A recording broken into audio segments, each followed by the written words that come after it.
Sanctus, Sanctus, Sanctus Dominus Deus Sabaoth. Salam jumpa kembali saudara-saudariku yang terkasih dalam Tuhan kita Yesus Kristus. Salam sejahtera untuk kita semua. Berkat Allah yang Maha Kuasa senantiasa menyertai kita. Hari Sabtu tanggal 10 Februari tahun 2024 adalah peringatan wajib Santa Scholastica Perawan. Scholastica adalah adik kandung Santo Benedictus. Sejak muda, Scholastica bercita-cita menjadi seorang biarawati agar lebih total menyerahkan diri kepada Allah dalam doa dan tapa. Setelah menjadi seorang biarawati, ia pun mendirikan sebuah biara tersendiri yang berdekatan dengan biara Monte Cassino.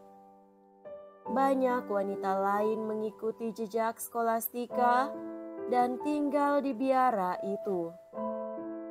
Scholastica dan kakaknya Benedictus saling mengunjungi dan meneguhkan. Scholastica mengunjungi Benedictus kakaknya untuk mendapatkan bimbingan rohani, baik demi kemajuan hidup rohaninya sendiri maupun kemajuan hidup rohani suster-susternya. Menjelang ajalnya, Scholastica membujuk Benedictus agar menemaninya sambil menceritakan kehidupan orang-orang kudus yang sudah meninggal. Tidak lama kemudian, Scholastica meninggal dunia di hadapan kakaknya sendiri.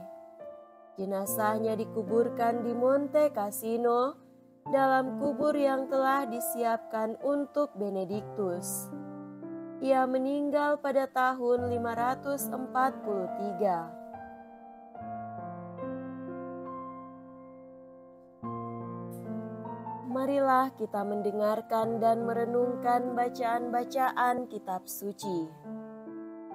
Bacaan pertama dari kitab pertama Raja-Raja, bab 12 ayat 26 sampai 32, dilanjutkan dengan bab 13 ayat 33 sampai 34. Setelah menjadi raja, berkatalah Yerobeam dalam hatinya, "Kini mungkin kerajaan ini kembali kepada keluarga Daud. Jika bangsa itu tetap pergi mempersembahkan kurban sembelihan di rumah Tuhan di Yerusalem, maka pastilah hati bangsa ini akan berbalik kepada tuan mereka, yaitu Rehabeam Raja Yehuda. Kemudian mereka akan membunuh aku dan akan kembali kepada Rehabeam Raja Yehuda." Setelah menimbang-nimbang, raja membuat 2 anak lembu jantan dari emas. Lalu ia berkata kepada mereka, "Sudah cukup kamu pergi ke Yerusalem. Hai Israel, lihatlah sekarang Allah-Allahmu yang telah menuntun engkau keluar dari tanah Mesir." Lalu ia menaruh lembu yang satu di Betel dan yang lain ditempatkannya di Dan. Maka hal itu menyebabkan orang berdosa. Sebab rakyat pergi ke Betel menyembah patung yang satu dan ke Dan menyembah patung yang lain.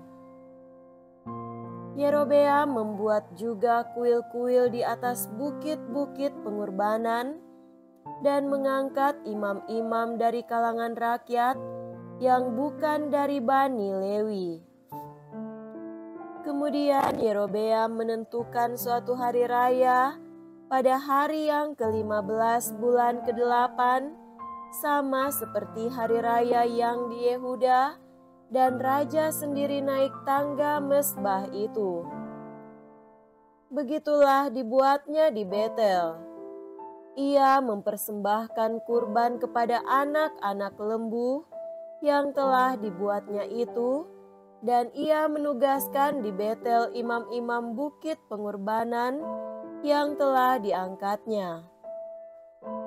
Raja Yerobeam tidak berbalik dari kelakuannya yang jahat itu, tetapi mengangkat pula imam-imam dari kalangan rakyat untuk bukit-bukit pengorbanan.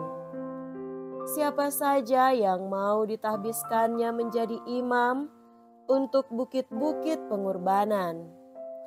Dan tindakan itu menjadi dosa bagi keluarga Yerobeam, sehingga mereka dilenyapkan dan dipunahkan dari muka bumi. Demikianlah sabda Tuhan. Syukur kepada Allah.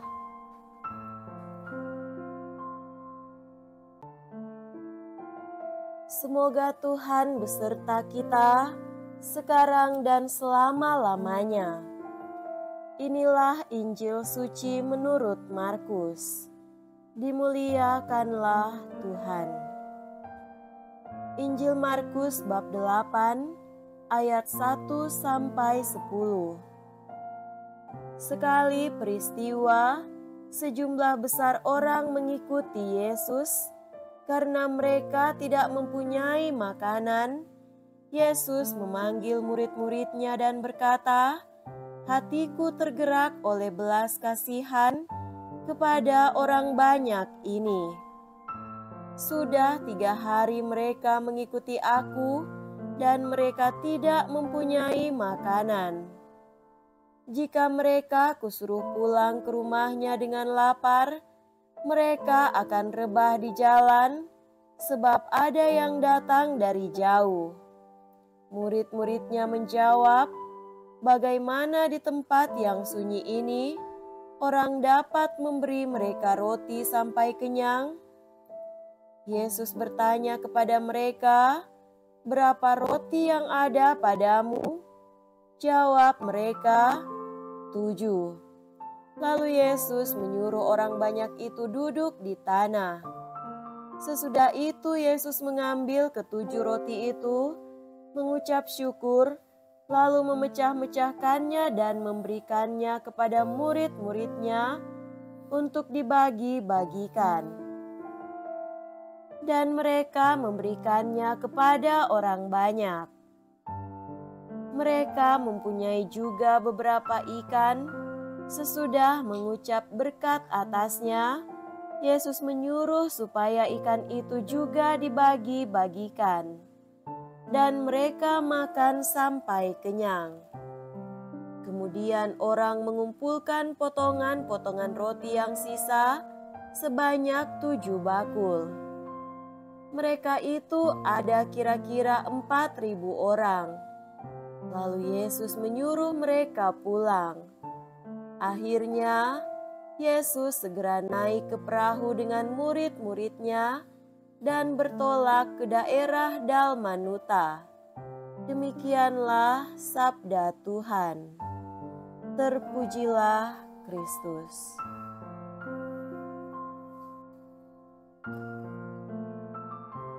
Saudara-saudariku yang terkasih dalam Tuhan kita Yesus Kristus, tema renungan kita pada hari ini adalah belas kasih Allah.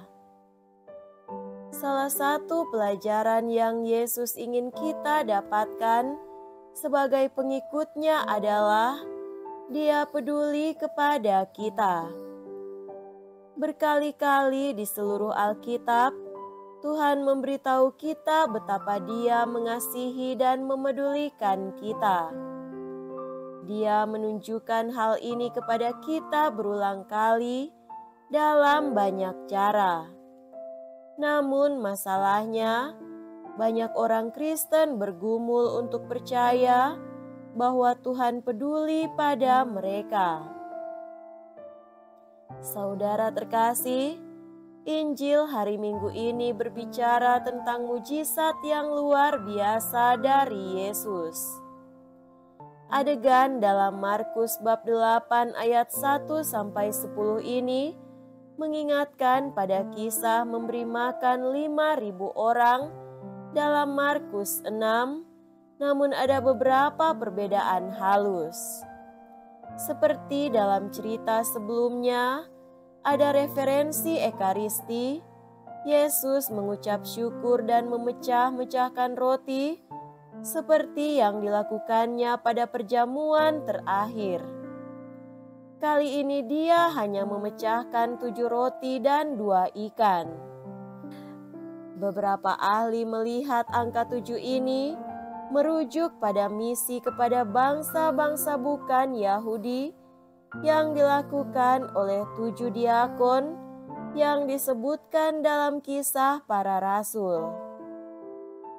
Semua orang Kristen dipanggil untuk menjadi misionaris dalam arti membagikan kasih Allah yang tanpa syarat kepada orang lain.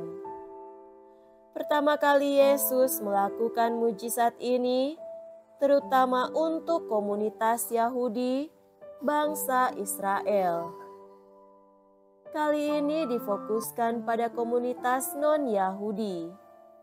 Dengan melakukan hal ini, Yesus menegaskan bahwa belas kasih Allah ditunjukkan kepada semua orang, baik orang Yahudi maupun bukan Yahudi.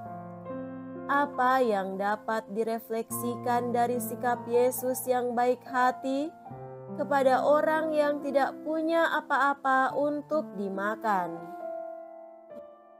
Pertama, kasih sayang memuaskan. Ada sesuatu tentang kasih sayang yang mendatangkan kelegaan, harapan, dan kenyamanan.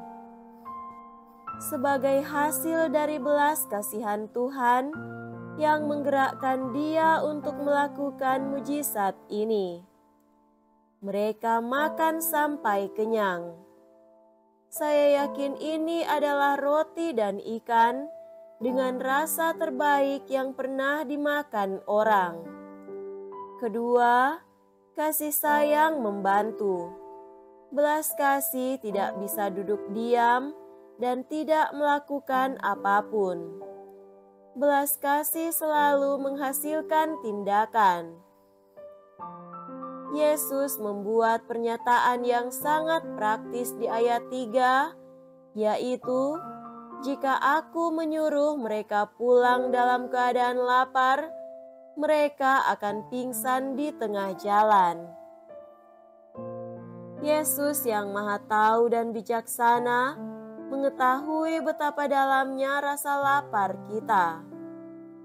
Dia melihat dan mengetahui penderitaan kita. Dia tidak akan mengirim kita pulang dalam keadaan kosong. Semoga demikian. Amin.